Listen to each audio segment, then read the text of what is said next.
Hello friends, मैं आसिक Ansari touch education की खास शो गणित की बात मेरे साथ के 10वें एपिसोड में आप सभी का वेलकम है।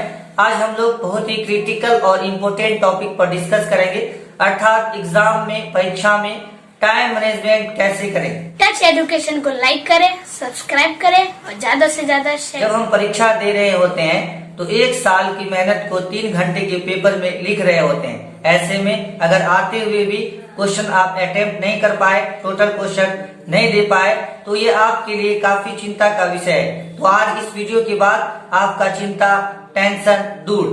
टच एजुकेशन को लाइक करें, सब्सक्राइब करें और ज्यादा से ज्यादा शेयर करें। मैं खुद बहुत सारे ऐसे स्टूडेंट को जानता हूँ जिसका प्रिपरेशन में कोई कमी नहीं होती है, जिनकी मेहनत में कोई कमी नहीं होती है और उनका सेल्फ स्टडी काफी अच्छा होता है, उनका स्टडी काफी अच्छा होता है और उनका नॉलेज काफी अच्छा होता है। लेकिन नॉलेज काफी अच्छा रहते हुए भी वो क्वेश्चन टोटल अटेम्प्ट करके नहीं आते हैं और क्वेश्चन छोड़कर आते हैं। अक्सर ये तो मैथमेटिक्स में तो खास तौर पर ये देखा जाता है कि तो वो समय मैनेजमेंट नहीं कर पाने के कारण मैथमेटिक्स के क्वेश्चन को आते हुए भी वो छोड़कर आ जाते हैं। अक्सर बोर्ड के एग्जाम में भी मैंने कितने स्टूडेंट्स को, विद्यार्थी को देखा है। तो आज मैं कुछ टिप्स बताने जा रहा हूँ। इस टिप्स को फॉलो करके आपका जो टाइम मैनेजमेंट है परीक्षा में, वो आसानी से आप कर सकते हैं। तो आप चलते हैं वो टिप्स को देखते हैं। टच एजुकेशन को लाइक करें, सब्सक्राइब करें और ज्यादा से ज्यादा शेयर करें। गणित की परीक्षा में समय मैनेजमेंट करने के लिए सिर्फ आपको याद रखना पड़ेगा ट्रैक टाइम। ट्रैक का अर्थ होता है सीधी। जैसे कि आप देख रहे हैं ये ट्रेन का जो पटरी है, इसी को बोलते हैं ट्रैक। ट्रैक का मतलब होता है पथ, ऐसा रास्ता जो एकदम सीधा हो, एक वे में हो। तो आपका जो स्ट्रैटेजी हो, यानी जो रणनीति हो, वो एकदम सीधा हो, सरल हो और अच्छा हो। तो यहाँ सबसे पहले आप देखिए टी का जो अर्थ होता है वो होता है ट्रैक टाइम सिंस बिगिनिंग, यानी आपका जो शुरुआती जो समय होगा वो काफी महत्वपूर्ण होगा परीक्षा में। तो आपको शुरुआती टाइम को अच्छा से मैनेजमेंट करना है, यानी एक क्वेश्चन को आपको 2 बार ही पढ़ना है, ट्वाइस टाइम, यानी कि 2 बार पढ़ना है और 2 बार पढ़ के समझकर फिर आपको क्वेश्चन को आंसर देने लगना है। और एक बात याद रखें कि 50% आप क्वेश्चन जब अटेम्प्ट कर ले, यानी 100 में 50 नंबर का क्वेश्चन जब आप बना ले, तो आपका जो समय 3 घंटा दिया हुआ है, तो ये होना चाहिए कि वो 1.5 घंटा में ही 50% कंप्लीट हो जाए। और फिर आर का मतलब होता है रीड इंस्ट्रक्शन, यानी एग्जाम में जो इंस्ट्रक्शन दिया हुआ होता है उसको पढ़ना काफी जरूरी होता है। बहुत सारे स्टूडेंट्स को देखने में आता है, बहुत सारे स्टूडेंट इंस्ट्रक्शन को पढ़ता ही नहीं है। तो एग्जाम में जो भी इंस्ट्रक्शन दिया हुआ है उसको आप अच्छा से पढ़िए। 5 मिनट शुरू का जो है वो इंस्ट्रक्शन पढ़ने में लगाइए, तो आपके लिए बेटर होगा।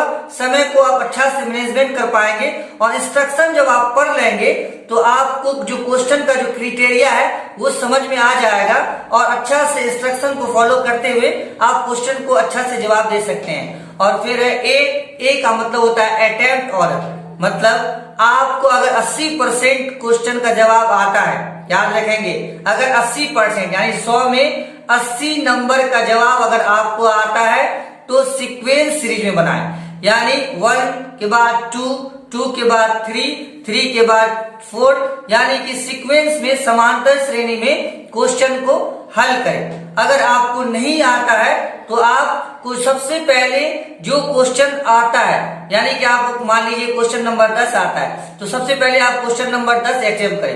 क्वेश्चन नंबर अगर मान लीजिए 11 आता है तो क्वेश्चन नंबर 11 अटेम्प्ट करें। और हाँ, गणित में अगर आप अटके, कहीं पर भी आप अटक जाते हैं तो अब उसको सॉल्यूशन लाने का प्रयास नहीं करें, वहीं पर छोड़ दें और जो आपको आता है पहले वो अटेम्प्ट कर लें। अब बाकी का जो समय है उसके लिए आप बचाएं और लास्ट में अटका हुआ क्वेश्चन को सॉल्यूशन प्राप्त करने की कोशिश करें। और सी फॉर चेक क्वेश्चन प्रॉपर्ली, यानी क्वेश्चन को कम से कम 2 बार जरूर पढ़ें। क्वेश्चन को कम से कम 2 बार जरूर पढ़े और अच्छा से पढ़े। कितना स्टूडेंट को देखा जाता है कि क्वेश्चन कोई नहीं समझता। क्वेश्चन को एक्सप्लेन आप अगर कर लेंगे तो आपको जवाब देना आसान होगा, लेकिन बहुत सारे स्टूडेंट क्वेश्चन को ही नहीं समझ पाता।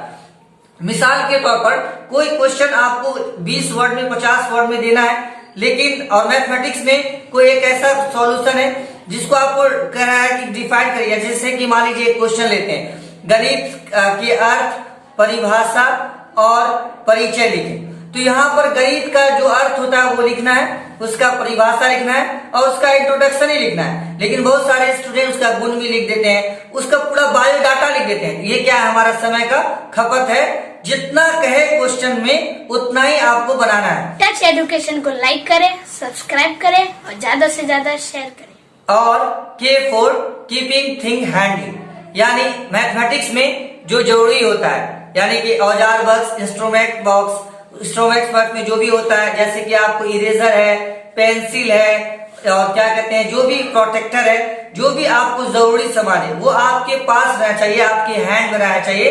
कीप थिंग हैंडली, आपके पास जो जरूरत का चीज हो मैथमेटिक्स का वो आपके पास होना चाहिए। ये नहीं कि आपको जब टेस्ट चल रहा हो या फिर आप एग्जाम में बैठे हो तो आपको किसी अदर पर्सन से आपको मांगना पड़े।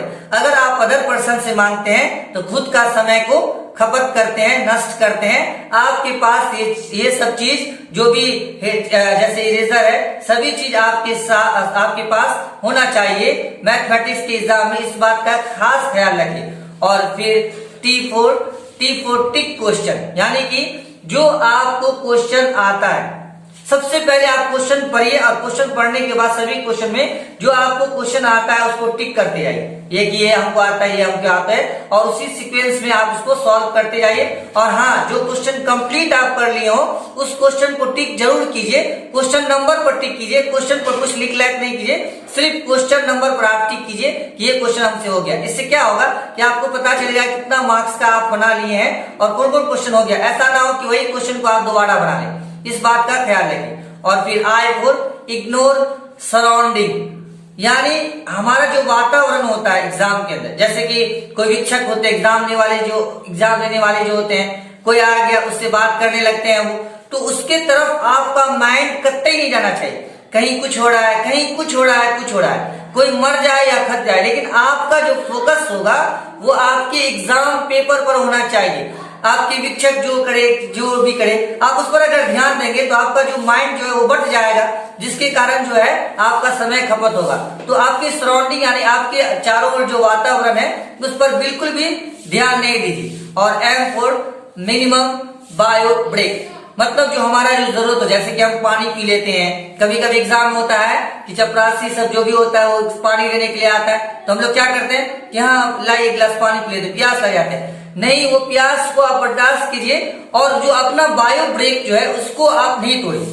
मेरी ये सलाह रहेगी कि मैथमेटिक्स में भी खास कर कि जो आपका जो नीड्स रहेगा, बायो ब्रेक है, उसको नहीं तोड़िए और पानी नहीं पीजिए। पानी घर से पी कर ही जाइए एक गिलास, और एग्जाम के दौरान आप बिल्कुल भी पानी नहीं पीजिए। हो सकता है कि आप पानी पी रहे हो और वो गिर जाए तो आपका पूरा पेपर खराब हो जाएगा, आपका पूरा ईयर चला जाएगा, आपका पूरा साल चला जाएगा, आपका पूरा मेहनत चला जाएगा। यानी पानी या फिर कोई भी एक्स्ट्रा बायो जो रिलेटेड है आपकी जो नीड्स है, उसको आप पानी उनी वगैरह से जो आएगा उसको आप बिल्कुल भी नहीं पीना है। पूरा फोकस आपको एग्जाम के पेपर पर रखना है। थोड़ा देर 3 घंटा के लिए आपको प्यास को बर्दाश्त करना है, क्योंकि वो आपको 10 साल का, मैट्रिक वाले का 10 साल का मेहनत होता है। और इसी तरह सभी एग्जाम का जो एक क्राइटेरिया होता है, 1 साल का मेहनत होता है, उसको हम 3 घंटा में पेपर लिख रहे होते हैं। तो इस बात का खास ख्याल है। और last E for extra sit in advance. Extra sit in advance का मतलब ये होता है कि आपको जो भी पेपर एग्जाम में दिया हुआ है, देखिए टेस्ट वाले जो मैथ, अगर आप कोचिंग में टेस्ट देते हैं, स्कूल में टेस्ट देते हैं, टेस्ट वाले भी पॉइंट ध्यान रखेंगे कि आपने जो भी पेपर एग्जाम के लिए लाया है, यानी जो भी सिर्फ दिया जाता है एग्जाम में लिखने के लिए, उस पुस्तक को आप दोबारा एडवांस में लेने की कोशिश नहीं कीजिए। इससे क्या होगा कि आप दोबारा लेंगे तो फिर उसको लाएगा, इससे आपको टाइम मैनेजमेंट है। आपके पास जो सीट दिया जाता है, कोशिश कीजिए, पूरी कोशिश कीजिए कि उसी में आप अपना जो है क्वेश्चन को सॉल्यूशन दे दें। यानी जो पेपर आप टेस्ट में लेके आए उसी पेपर में दोबारा आपको पेपर कॉपी से या किसी से निकालना नहीं पड़े। अक्सर कोचिंग के स्टूडेंट को भी देखा जाता है कि वो एक बार बना लेते हैं, फिर एक घंटा के बाद सर पेज लाइए या फिर खुद पेज निकालने चले जाते हैं। ये क्या है, हमारा टाइम का खपत है। इस बात को खास ख्याल रखिए कि जितना नीड्स होगा उस पेपर को आपको दिया जाता है, तो एडवांस में एक्स्ट्रा सीट लेने की कोशिश नहीं कीजिए। बस टच एजुकेशन को लाइक करें, सब्सक्राइब करें और ज्यादा से ज्यादा शेयर करें। बस हमने जो ट्रैक टाइम बताया है, इस ट्रैक टाइम को अगर आप अच्छा से ध्यान में रखेंगे तो आई एम श्योर, मैं 100% कॉन्फिडेंट हूँ, मैं 100% मुझे विश्वास है कि आप मैथमेटिक्स के एग्जाम में ही नहीं बल्कि किसी भी सब्जेक्ट के एग्जाम में आसानी से समय को, टाइम को मैनेजमेंट कर लेंगे। गणित की बात मेरे साथ में बस इतना ही। मिलेंगे नेक्स्ट एपिसोड में नए टॉपिक के साथ। धन्यवाद।